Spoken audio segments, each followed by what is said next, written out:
Next marks the start of an unsolved mystery. Tune in these intriguing cases.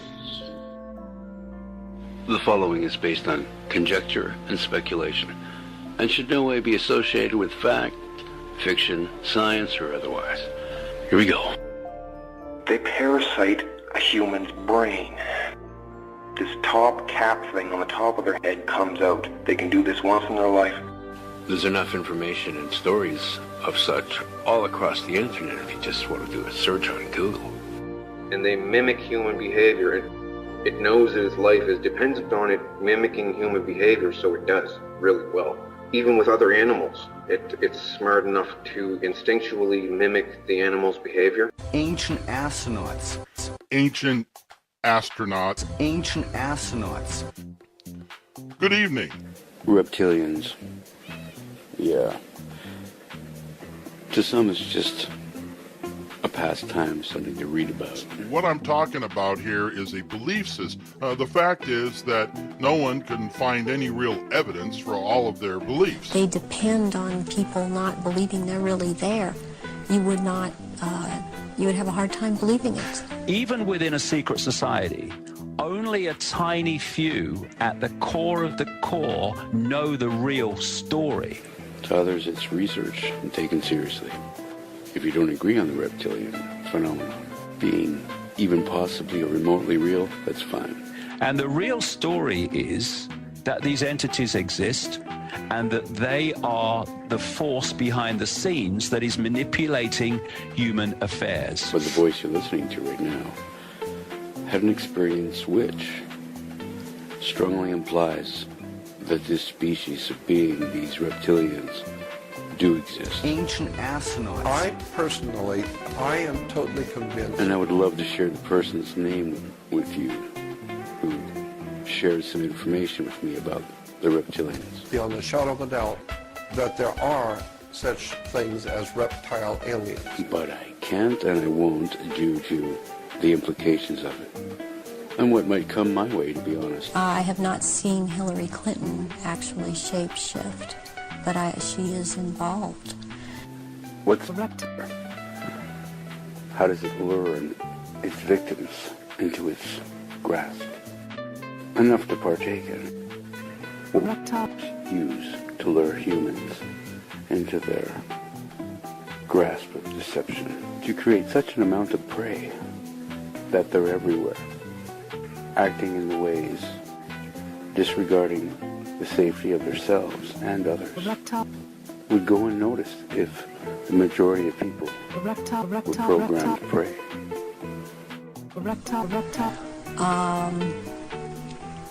I have seen, did I mention J. Rockefeller? And he shapeshifts. Atlanteans used to use the Vril to drone other nations. They hinted that the Vril tried to drone all these people. Hitler had heard that there was some kind of magic power in Tibet. So he sent an expedition. Met the Tibetan monks, the main ones, and they introduced him to the lizard. These creatures are called the Vril. They come up from underground different spots all over the world. These things have always been under us. These bloodline families, they're just lizard helpers, and lizards favored them in the past. They used to bring them up gold and gems from underground that they mined, and they would trade people gems and gold, and they would give them animals, children, all kinds of things, and just cart them down tunnels and cages.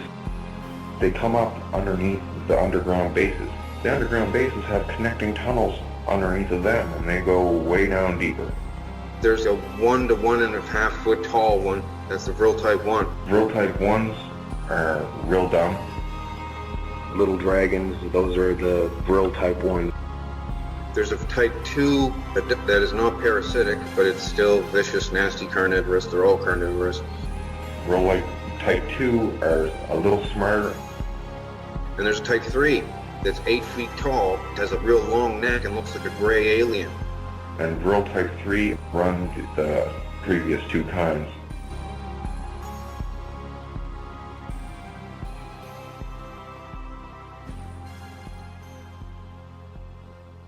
Are they all reptilian bloodlines? Gerald Ford, I have seen shapeshift, and Johnson also. Lyndon Johnson. Lyndon Johnson. Also, Dr. Joseph Mengele, who took me around to these rituals a lot of the time, was also shapeshifter. There are people in the European countries that I've seen shapeshift and be involved. A couple of days ago in this newspaper, it's called 20 Minutes.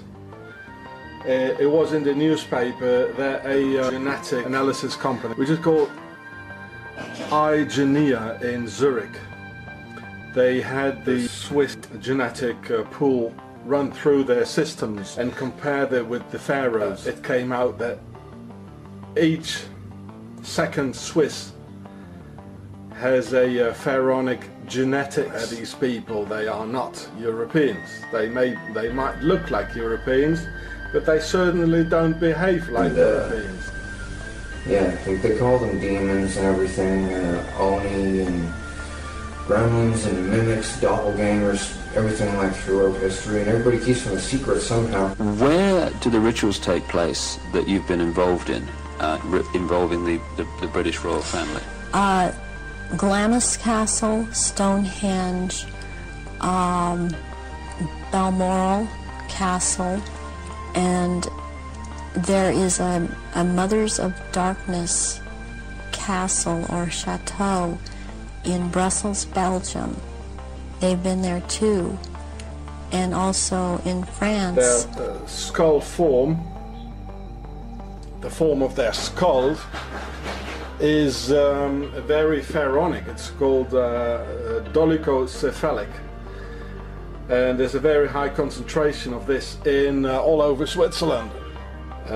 For the rest of Europe, Central Europe, there's a brachycephalic skull form. It's much easier for them to hold the reptilian form. They can stay in that form. What it is that they have a hard time holding their human form. It's more form. round, and the Swiss definitely have the long shaped headed pharaonic skulls. They do. The apple doesn't fall far away from the tree, you see. And as long as they're around blood and the scent of blood, they can't hold human form. If the testimonies and evidence of reptilians, which can be found throughout thousands of years of time, is enough evidence to convince people that reptilians or shapeshifters residing among humankind exist, because they definitely don't walk above ground. And if they do, they've shapeshifted into the form of a human and can't be recognized. How are you going to find them? These lizards have a unique biological property of their bodies. The lizards have what's called a proboscis. It's an ejectable brain and spinal column.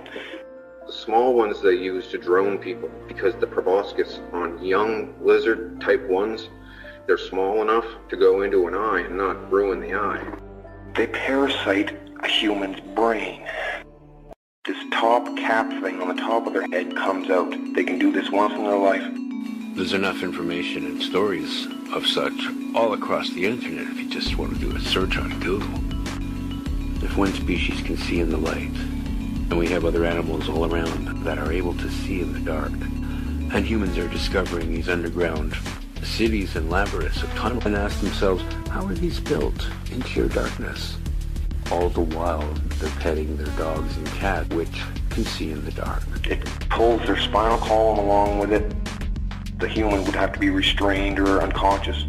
The thing squiggles in through the eye.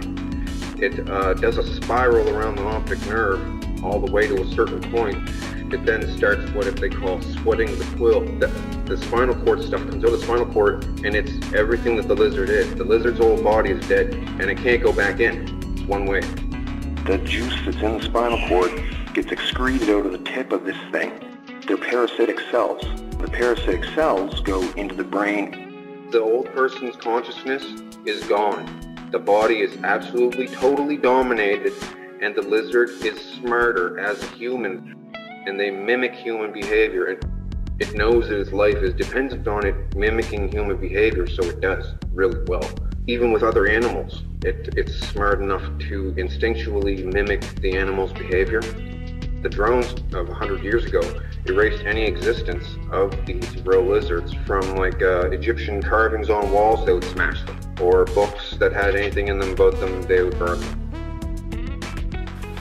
The answer's right there. It's all around us. And if these underground cities and labyrinths of tunnels were submerged in water when they were built, what would that imply?